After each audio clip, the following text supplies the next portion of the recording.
The senator from Ohio. Thank you, Madam President. I ask unanimous consent to dispense with the quorum call. Without objection. I also, Madam President, ask unanimous consent to speak for up to 10 minutes as if on morning business. Without objection. Thank you.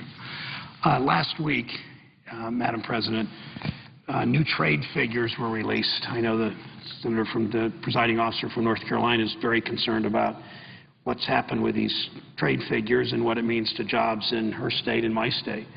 The trade deficit with China widened from $26.7 billion in June to $27 billion in July. That's one country in 1 month. It's granted it's the country we have the biggest trade deficit with, but it's 1 month. President Bush Sr. some years ago said that $1 billion in surplus, trade surplus or trade deficit translated into some 13,000 jobs. Whether that number is precise or quantifiable or measurable is not the point. The point is that when we have persistently large trade deficits month after month, year after year, now decade after decade, we know what it means to the industrial base in our country. I spent much of August in places like Belmont County, Ohio, places that St. Clairsville, places like Cleveland, places like Dayton, places like Mansfield, places like Springfield, where, in my state alone, where cities and communities with proud industrial heritages where people had real opportunity to join the middle class. After they graduated from high school, they could go and be trained and work in manufacturing and usually buy a home, usually buy a car, usually send their child to college. My wife was the daughter of a since deceased utility worker in Ashtabula Power Plant in Northeast Ohio, and she and her 2 younger sisters and brother were able to go to, in her case, Kent State, other universities, in part paid for by her father's work in manufacturing, if you will, and his union card and assistance from government Pell Grants and all that we're able to do so that kids didn't graduate with huge debt the way they too often do now. The trade deficit with China through July 2011 totaled $160 billion just in those months, up from $145 billion over the same period in 2010. We debate the budget deficit here, as we should, but too many politicians in this city, too many editorial writers, too many pundits and economists ignore the trade deficit. Too focused on things like pay-for-us. They ignore how the trade deficit has a dangerous effect on American jobs. They ignore that the fact that the best way to get our fiscal house in order is to get America working again. And one way to do that is cracking down on unfair trade practices of our so-called trading partners.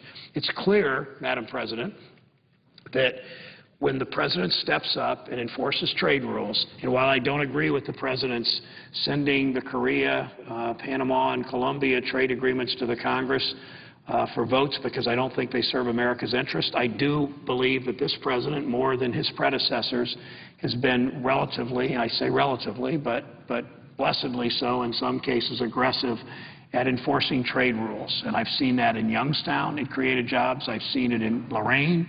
It's created jobs. I've seen it in Findlay. It's created jobs, and it's helped our industry in Butler County in steel and paper and in tires.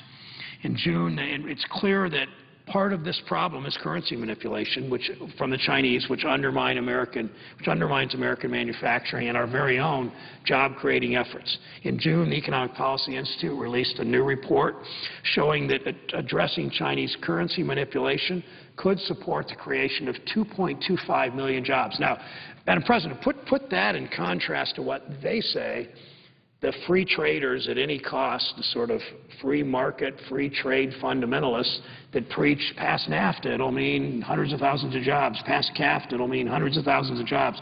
Past PNTR with China, it'll mean millions of jobs. It never does. It means job growth, but the job growth usually takes place in NAFTA, it was in Mexico.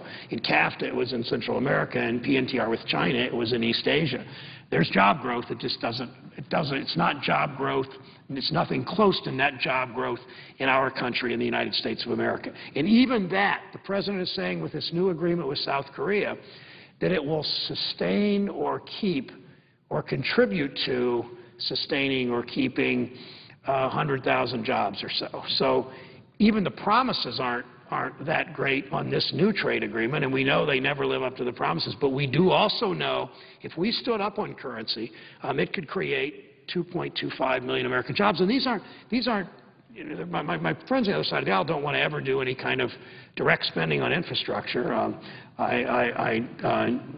In terms of job creation. That costs tax money. I think it's a good investment. They don't. But standing up on currency, we know, doesn't cost American taxpayers, and it will, in fact, mean American jobs.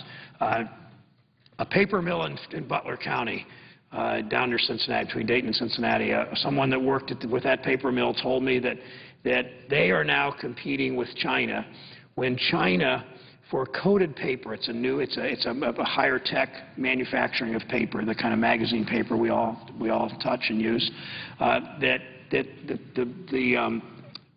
The pulp comes from Brazil.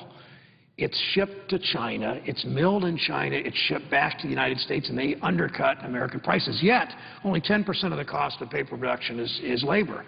So what does that mean? It means they're gaming the currency system. It means they're subsidizing water. They're subsidizing capital. They're subsidizing land. And they're paying low wages. And how do you compete when they're not playing fair? Forget the low wages even for men. How do you compete when they're playing these currency games? By continuing the currency manipulation, we lose far too many jobs. By combating currency manipulation, we help level the playing field for our manufacturers. We help our workers. We help spur our economic recovery. That's why I introduced the Currency Reform for Fair Trade Act. It would strengthen countervailing duty laws to consider undervalued currency as an unfair subsidy. So when we contest on a trade agreement, all we're saying when we contest is that undervalued currency is considered an unfair subsidy. Because it is, it's not hard to convince people of that. It's not hard to illustrate that. It's not hard to prove that.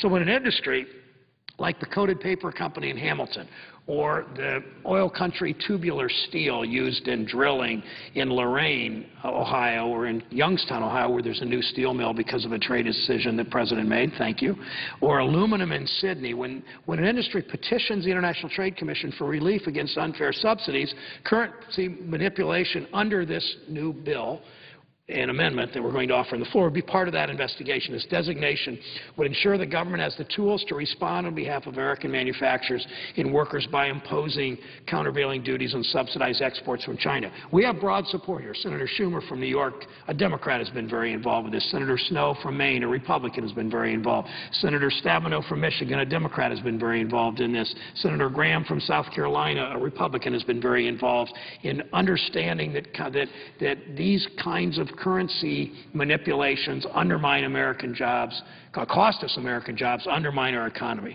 This bill would make sure that the designation would ensure the government has the tools to respond on behalf of American manufacturers and workers by imposing these countervailing duties on subsidized exports. It's simple, it's straightforward, it's achievable.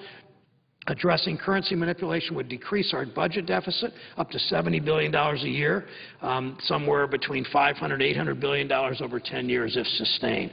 Addressing our trade deficit should be part of the debate in reducing our budget deficit. If we're going to create jobs, we've got to ensure that our trading partners don't stack the deck. We want trade, we want more of it, but we want fair trade, not this kind of phony free trade. In fact, Madam President, almost every country in the world practices trade according to their national interests. The United States of America, in this body, and the President of the United States, typically, presidents in both parties, have practiced trade according to some textbook, economics textbook that's been 20 years out of date. If we're serious about standing up for American workers and companies who continue to play by the rules, we need to pass this legislation. With each passing week, more companies, more workers are faced with the harsh reality of unfair competition and unwanted cutbacks due to Chinese currency manipulation. In towns and cities across our state, go anywhere in this country. Go to Texas, where Senator Hutchison Rasmussen is awaiting a chance to speak on the floor. Go to North Carolina, the presiding officer state. Go to my state. We see that companies are faced and workers are faced with the harsh realities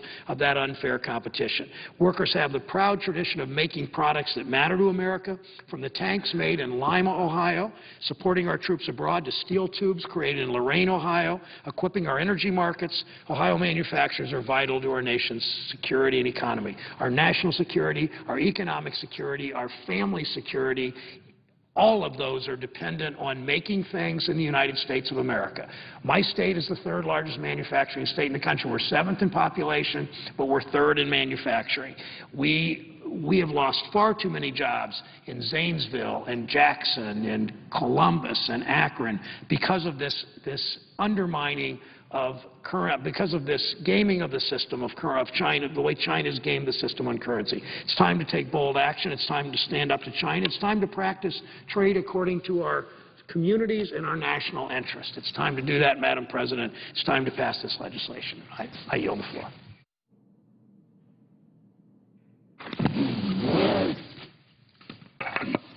Madam President. The senator from Texas. Madam President, I want to mark today, September 14th of 2011, as the day that NASA has announced our vision for the future. Since the shuttle was retired earlier this year, and we saw the last people go into space on an American flight, many of us have worried that there wasn't going to be another heavy launch vehicle that would take our astronauts to above the below-Earth orbit and beyond. Today, after much study and a lot of going back and forth with NASA, I was encouraged to see the design approved by both NASA and the OMB, and I think it is it will be the heaviest, biggest, strongest, most robust vehicle that we've seen since we put men on the moon. And I was very concerned because of the long time frame. Congress asked that this design be delivered by January of this year, and we kept getting delays and delays and delays, and finally Senator Bill Nelson and I just got frustrated about that timeline. And we've had meetings, and as recently as yesterday, I wanted to meet with the director of OMB, Mr. Jack Lew, who did come to my office to meet with Senator Nelson and myself, and General Bolden, who's the NASA administrator, to get his commitment that we would be on a robust timeline, that it would be as much a priority of NASA to go beyond low Earth orbit as the ferry to the space station, which is the interim vehicle, would be for NASA. And we got those assurances. And Mr. Lew and the NASA administrator, Senator Nelson, myself, Senator Rockefeller was represented, Senator Bozeman. We had all of the relevant people in the loop on this issue because we want to make sure that Congress and the administration are on the same goal with a timeline to achieve that goal.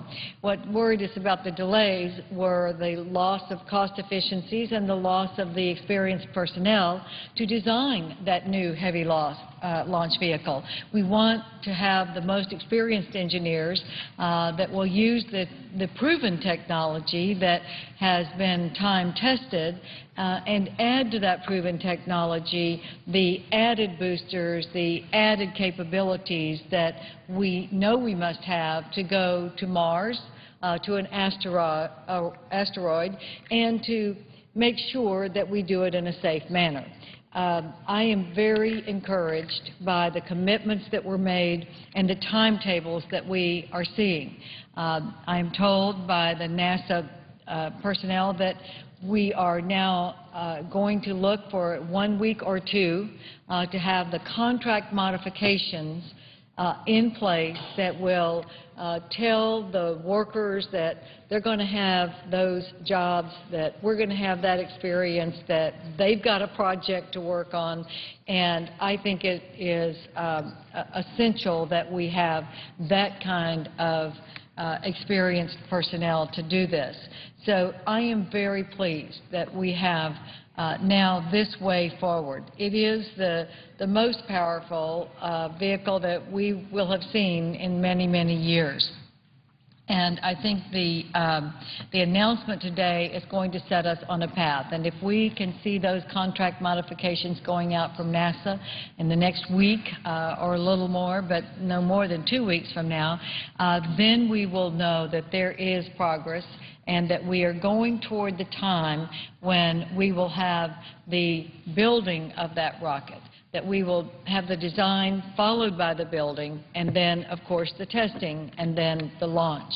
I think when we saw that last flight come down this summer, so many people were had very mixed feelings, because space exploration has been a part of America's drive and spirit for all these years that we have watched more and more things be accomplished, from President Kennedy's first challenge that we would put men on the moon. Americans have been excited about that opportunity. They haven't just been excited, though, about the exploration and the pushing the envelope. They've also been excited with the quality of life that has been produced by what came from the research, the advancements that we've had in medical treatment, MRIs, the advancements in clothing and the flammability, the weightlessness, the kinds of products that we have been able to discover. I fully expect that with the space station we're going to be able to do the research on cancers that will grow in the microgravity conditions in space that will not grow the same way on Earth, and that maybe we will be able to test antidotes and medicines for those. That's why I was pleased that the President did announce that we would extend the space station until 2020. We have international partners as well, so we want to make sure that we are a good partner, that we're a reliable partner, and that we do some things for mankind that might make a difference in our lives. National security. We have gained so much in satellite-guided missiles for our national security, and being able to put a missile into a window from 1 mile out is because we have been able to discover in space the use of satellites. This last trip that was taken on the magnetometer that Dr. Ting, the Nobel laureate from MIT, built and insisted on putting in the space station, that's going to be a potential for new sources of energy. We're looking at how matter was formed. We're looking at the cosmic rays. I went to the Johnson Space Center in Houston and saw from the space station the magnetometer that was getting the hits from cosmic rays. And there were 60 scientists in the room that were tracking these hits, trying to determine what was happening when those cosmic rays hit the magnetometer, because they want to see if we can harness an energy source that might be used in space or might be harnessed for Earth. There are things that we haven't even thought of that we hope to find by using the space station and then going to an asteroid or going to the moon. So we've taken a first step today, and I think that many people in America were waiting for the blueprint for the future, and now I think we have one. And as long as we stay on a regular timetable and the funding levels that have been approved already in the authorization bill passed by Congress and signed by the President, if we can stick with those, this has the potential to bring us energy, health, possibly curing breast cancer, things that will make a difference in the lives not only of Americans but of our fellow citizens all over the world. And that's what the investment can be in NASA if we go forward as we have made this blueprint to do. We are in a time where we must be more efficient. We must fund the priorities and not fund the lesser priorities. In today's markup of our committee, our Appropriations Committee that does fund NASA, we have found the priorities. We also cut programs. Senator Mikulski said in her whole time in the Senate she's never been an appropriator that actually cut programs. But we did today. We cut programs that were lesser priorities in different areas of our jurisdiction, but we funded NASA so that we would have this heavy launch vehicle. We would fund the commercial vehicle that is going to take our astronauts to the space station. That's going to be done in the private sector, and that was the balance that we did in our authorization bill last year. And then we fund the Webb telescope because that's part of the scientific advances that we must make if we are going to know what is out there in space that we might be able to utilize the knowledge for better life on Earth.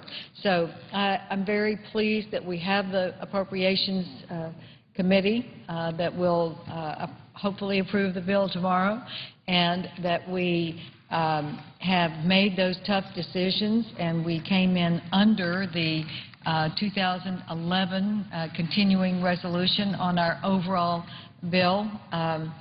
We came in under the President's request, but we have fully funded the priorities which have the possibility to reap the benefits from exploration and assuring that America remains the #1 country in the world in space exploration.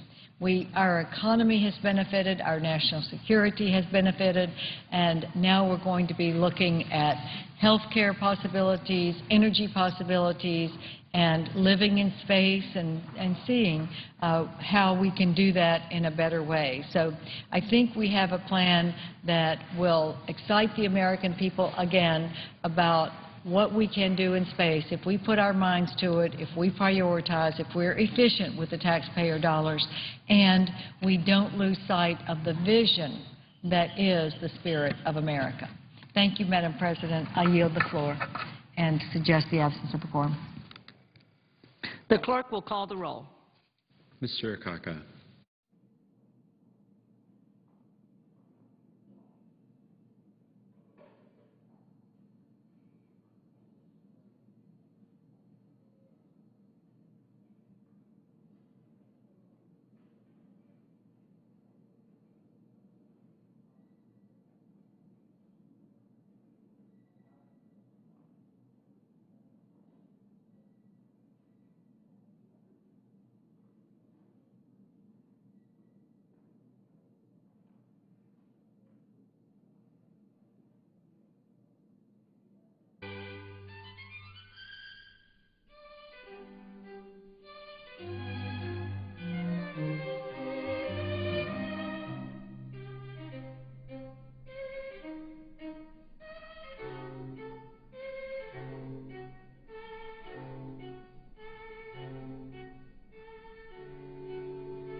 No vote so far in the Senate today.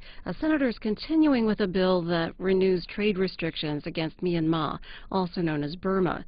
Majority Leader Harry Reid has said that he plans to attach disaster assistance funding to that measure. Between $6 and $7 billion would be provided to communities affected by recent natural disasters, including Hurricane Irene. On the other side of the Capitol, the group known as the Blue Dogs held a news conference on the nation's fiscal health today. Members are sending the Joint Deficit Reduction Committee a letter urging them to take a bipartisan approach and go big on cuts.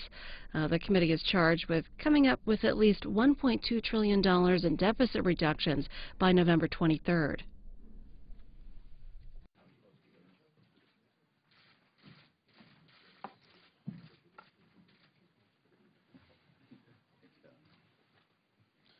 Good morning, everyone. We'd like to thank you for giving us this opportunity to express the Blue Dogs' opinion on the Fiscal Super Commission, the ways in which we can better the lives of the American people, do what's right for the American people, put the political parties aside. It's about the sensible middle. It's about stability and confidence in the market. How to create jobs when you have a type of commitment that this group has shown over the years. This is not something that has just been a commitment and been fashionable in the last 6 months or the last year because it's the fashionable statement to make. This has been a commitment that the Blue Dogs have had for over a decade. And we know that it's time for the American people to have leaders like this stand up for them, not the political parties, but stand up for what is right. So it gives me a great privilege to introduce John Barrow from Georgia, our policy co-chair. Will talk to you about the policies that we have looked at, constructed, but also talk about a letter that we'll be sending to the Super Committee. Thank you, Heath. John. Good morning, y'all. My name is John Barrow. I'm the congressman from Georgia's 12th District, and I'm the co-chair for policy for the Blue Dog Coalition. Since the Blue Dogs were founded back in 1995, the principles that have united us have been a commitment to getting our nation's fiscal house back in order by balancing the budget and bringing down the national debt. Those are the principles we started with, and they have united and guided us ever since. That's what we started with, and that's where we are right now. Now, there are a lot of uncertainties out there facing the business community right now. Tax uncertainty, regulatory uncertainty, economic uncertainty. We Blue Dogs believe we're not going to be able to address any of these uncertainties unless we address the fiscal uncertainty posed by unsustainable deficit spending and an exploding national debt. Unless we get that under control, we can't effectively address any of the other uncertainties that are facing the business community today. That's why we've appointed a task force of fiscal responsibility to address policies and develop policies that will help deal with the fiscal uncertainty posed by our nation's finances, our government's finances. Under the leadership of Chairman Kurt Schrader of Oregon and Vice Chairman Jim Cooper of Tennessee, we are developing policies that will address the fiscal uncertainty facing our country. They're going to be addressing this issue presently, but right now what I want to do is turn the floor over to our co-chair for communications, Mr. Mike Ross of Arkansas. Mike? Thanks, John. You know, the Blue Dogs have districts all across the country, but we continue to hear one consistent message from our constituents. Quit putting party before country and get to work to do what's in the best interest of the people of this country. In all my years in public service, I have never seen the public discourse so hostile, and I blame Congress for that. Members of the House have become so backed into their respective corners, so blindly intolerant of one another, it has made having even a simple conversation across the aisle nearly impossible. This extreme bipartisan, or I should say this extreme partisanship, is not what the American people expect out of their elected officials, and it has got to come to an end. The national debt is the single biggest threat to our economic and national security. Those of you who know the Blue Dogs know that we have been talking about this for over 15 years. It is time for members on both sides of the aisle to stop playing lip service to bipartisanship and get to work to come up with a compromise that puts us on a path to a better future, a compromise that puts country before party. As Blue Dogs, our goal is to encourage the members of the Super Committee to call a timeout on the 2012 elections, at least long enough to do what is in the best interest of this country, and we urge all members of Congress to do the same. I'd now like to turn over to my colleague, Kurt Schrader, who chairs the Blue Dog Task Force on Fiscal Responsibility. Thanks, Mike. Well, as he said, we've been talking about this for a long time as Blue Dogs. And I think our basic message, besides working together, which is the message I think each and every one of us is hearing back home more than anything else, the anger isn't towards any particular policy. It's about the fact we can't get it when America's suffering, we're not working together, is what are you going to work on? And our message, I think, to the Super Committee is if you just do what you've been legislated to do, it's not going to cut the mustard. It's not going to be nearly enough. You have to go big.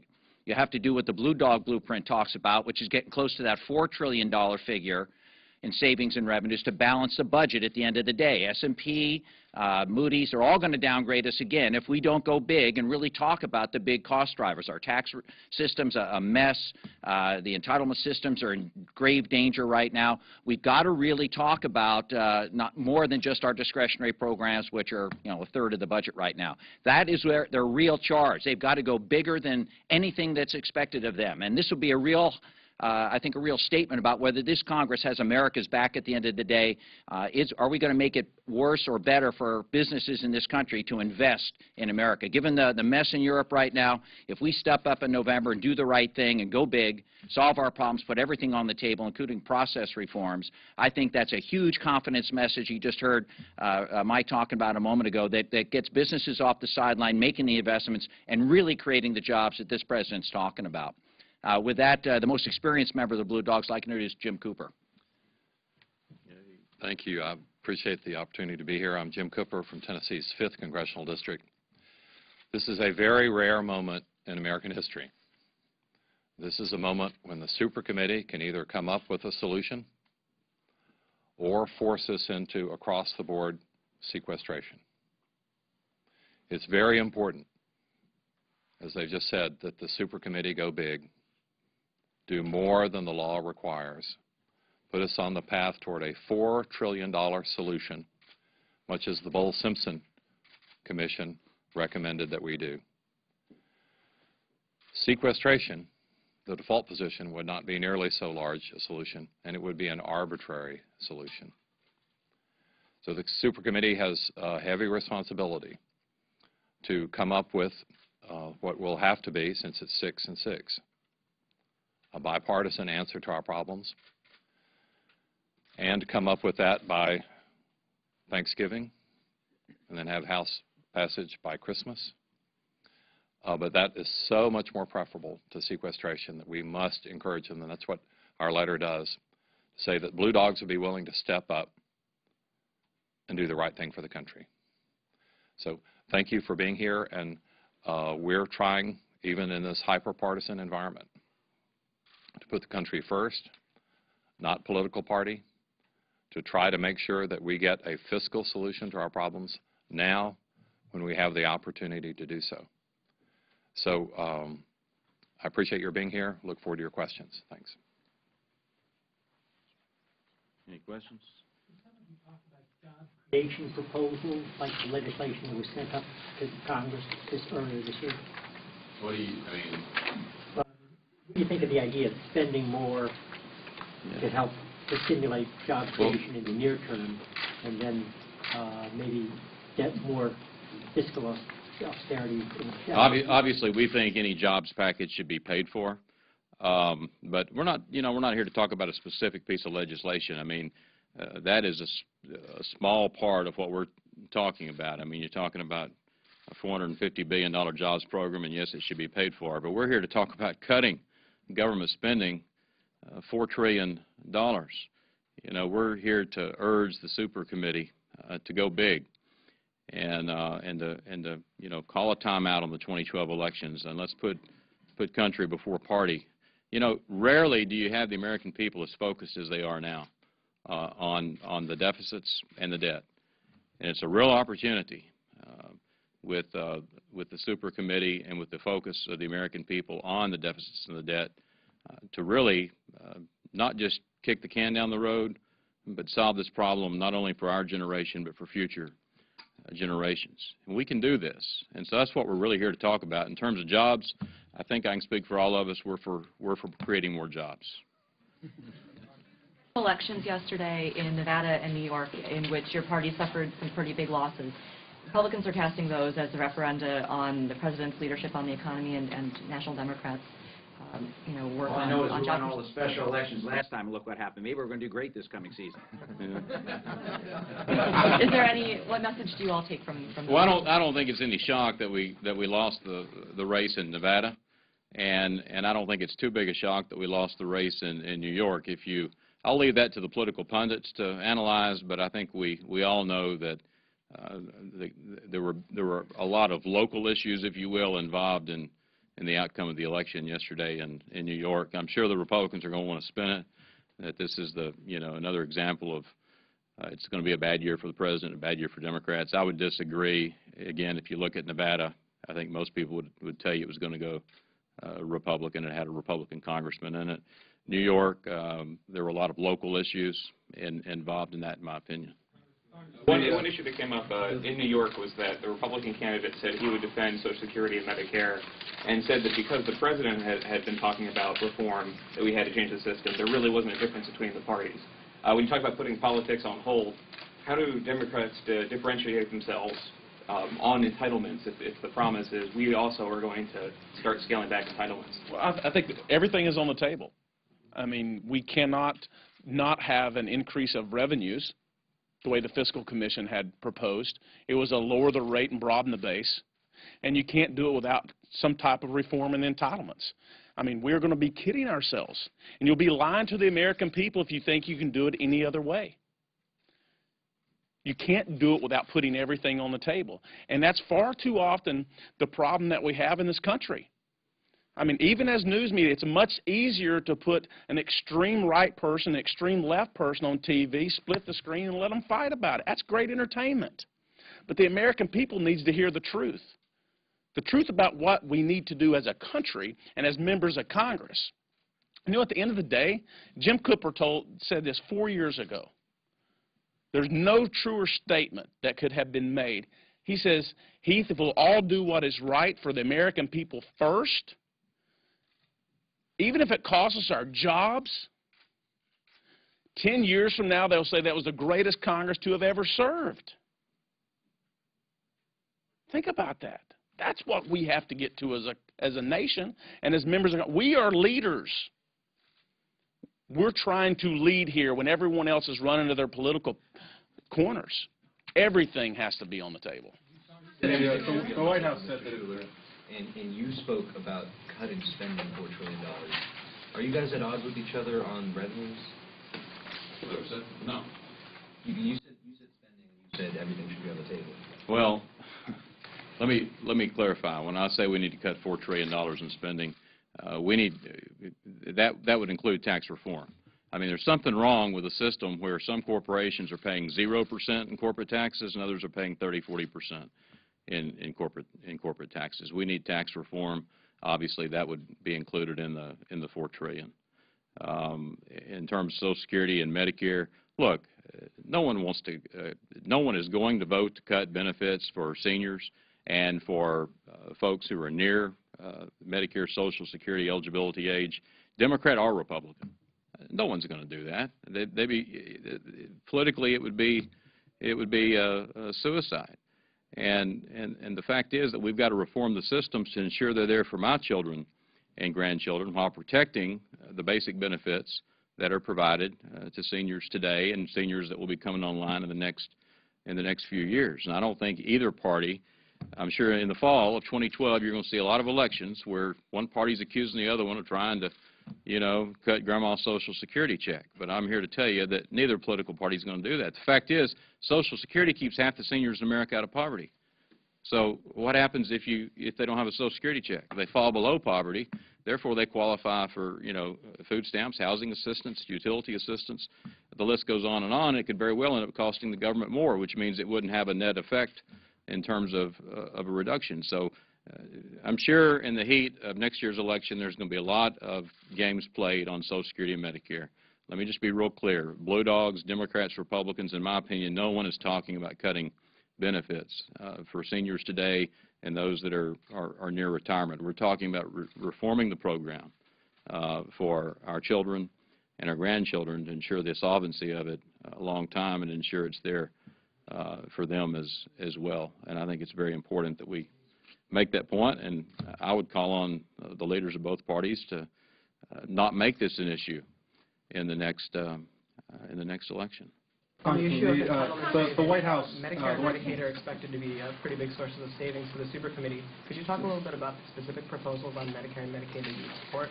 And specifically, would one of them be raising the eligibility age incrementally to 67? Is that something that's come up over and over again?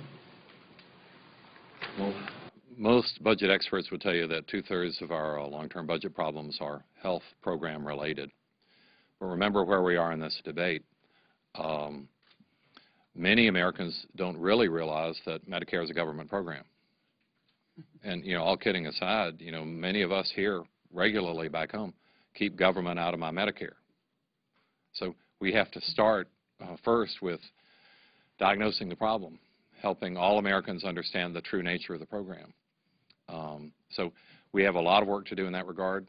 Many people think that Social Security and Medicare are bank account programs and the money that they've paid in is stored up in their name just for them. That is a widespread misconception. There's a lot we can do to help people understand that the payroll taxes they pay in this month are paid out next month to somebody they've never met, a complete stranger. Getting an idea of pay in and then your return on your investment in these programs is another important feature.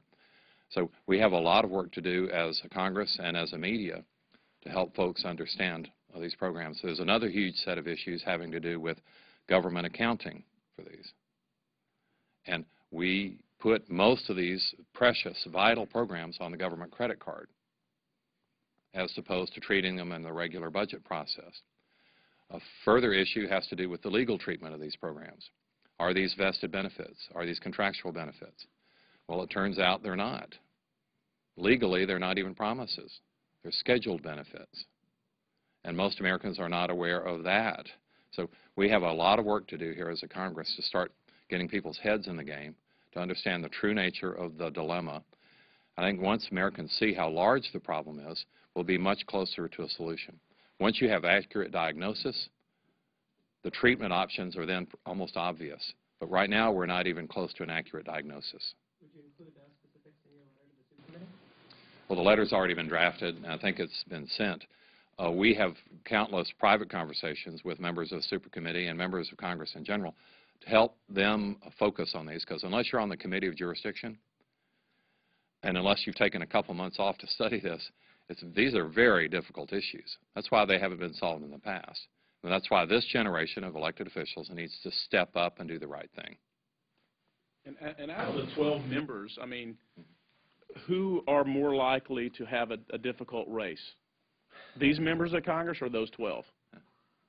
That's pretty easy to realize that we've got a lot that we're willing to step forward and lead, and we're asking them to follow us. You talk about hyper-partisanship being a problem the American people want to see go away. Do you think that was a problem then in this special election? You're talking about the upcoming elections, but we're definitely still dealing with the fallout from last night. Well, I think it's just in general. I mean, the American people, not the fringes. I'm not talking about that far right 10% and the far left 10%, but 80% of America has really had a belly full of this partisanship. And they've had really a belly full of what's going on in Washington. And they need to hear from the sensible middle. They need to hear from the members of the Blue Dog Caucus. They need to hear from the Tuesday group.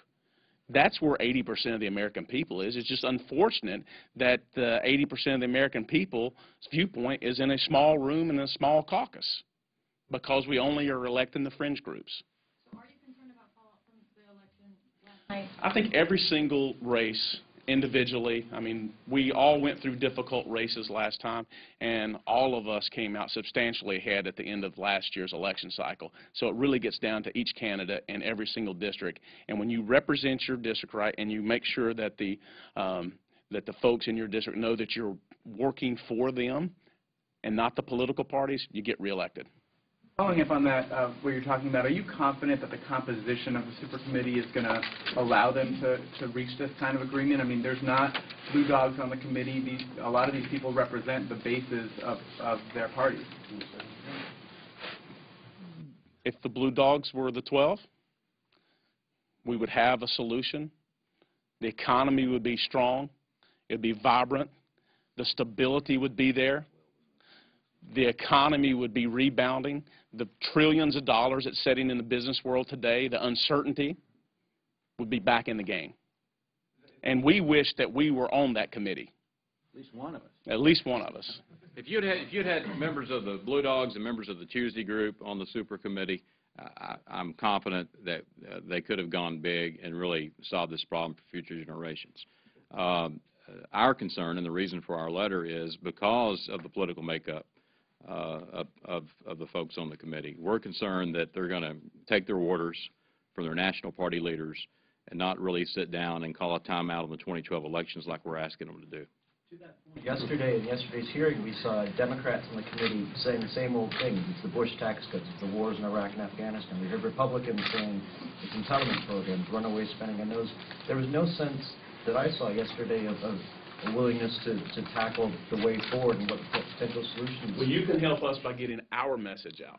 Exactly. You said it nicely. That's exactly why we're here. You said earlier that the jobs package of the president's needs to be paid for. What are the Blue Dogs' feelings about the pay fors that the president proposes, piecemeal tax increases on various things like the. We haven't taken an official position. Obviously, we're still seeing the details as they're rolled out. I would not call corporate tax reform a tax increase. I would call it bringing fairness and equity to the system. Well, what about like eliminating the deductions? You know, we're waiting to see it all and have a chance to review it. I think he's rolling out more of the pay-fors in the next few days, as I understand it.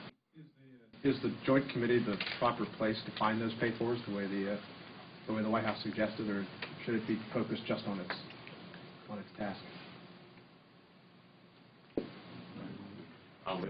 Well, I'm not so sure that that's the bottom line. The bottom line is everything's going to be going into the super committee's bill at the end of the day. You know that, and I know that.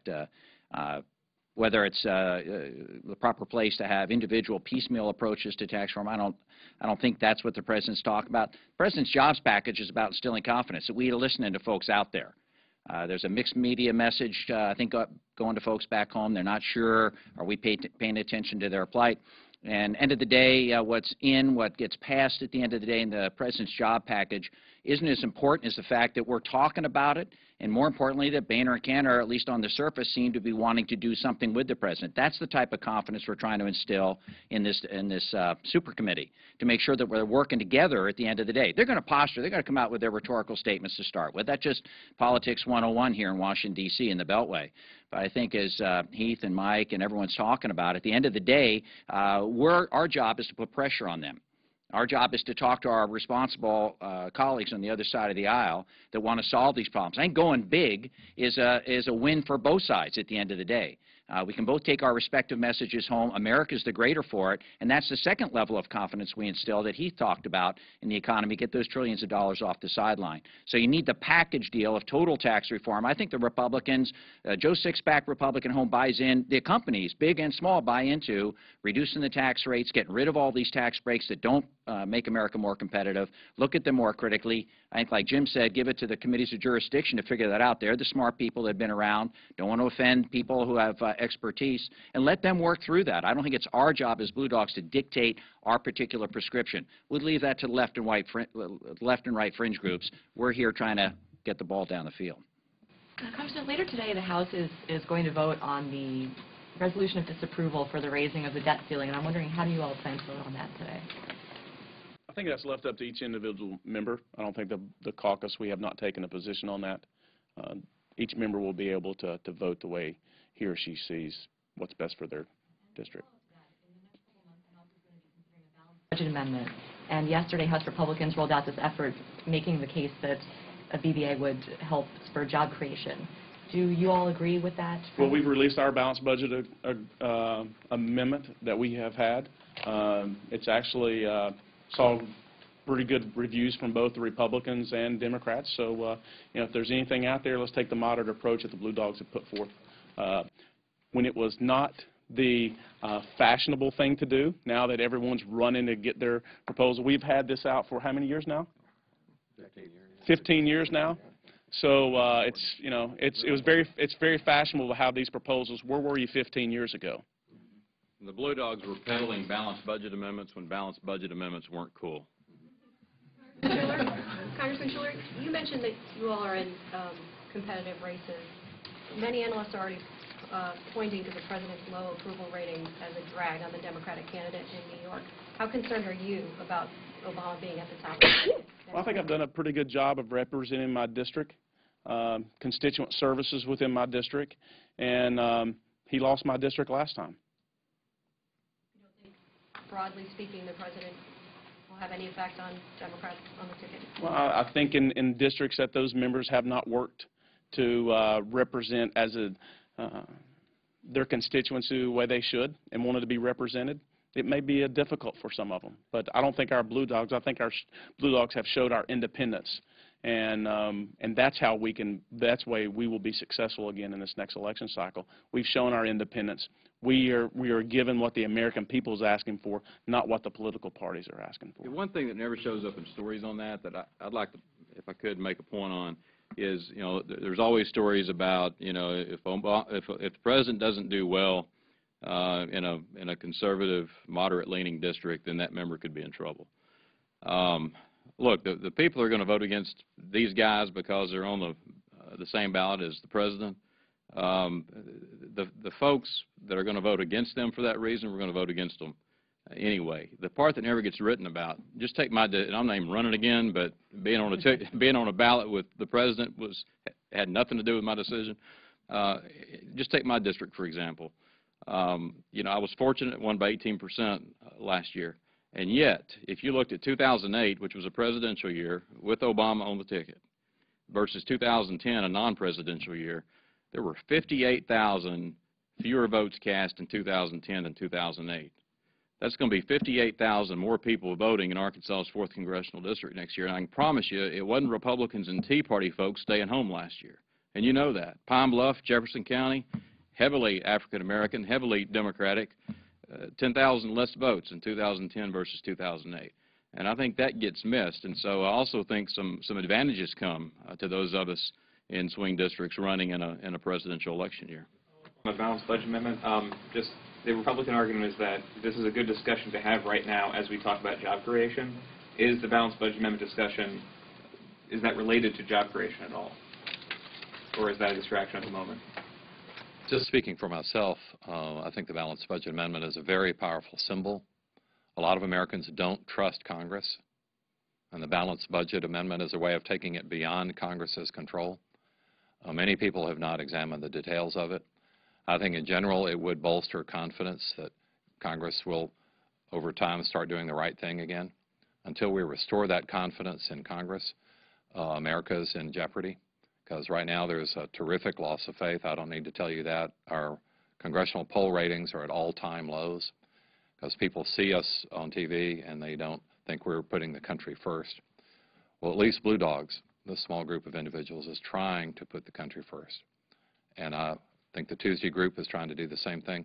There are other good-hearted men and women, generally backbenchers, who are trying to do the right thing. They need to come to the fore so that the country's interests are put first.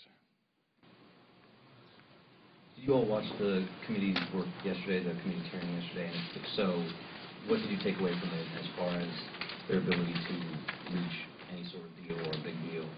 And where do you see signs of hope and where do you see signs of discouragement? Remember, they're just starting their activities. There's always going to be posturing in the first hearing or two. I think we all need to pray for a miracle, that one or more of them is willing to consider the argument on the other side and do the right thing. There's a solution to be had. The Bowles-Simpson Commission was not perfect at all, but they got a 60% consensus. They got everybody from Senator Dick Durbin to Senator Tom Coburn to sign on to the same general plan. If that's possible 6 or 8 months ago, it should be possible now. And remember, that's the large solution. That's the $4 trillion solution that Paul Volcker, among others, has said really should be the minimum that we consider. So that's what we're going to try and encourage them to do, to get together privately at first and then have a big public announcement before Thanksgiving to put the country first. What kind of enforcement mechanisms do they need to make sure that this deal stays in place over the coming years? I think there were some concerns expressed yesterday that in the past when deals have been struck, it's been sort of whittled away.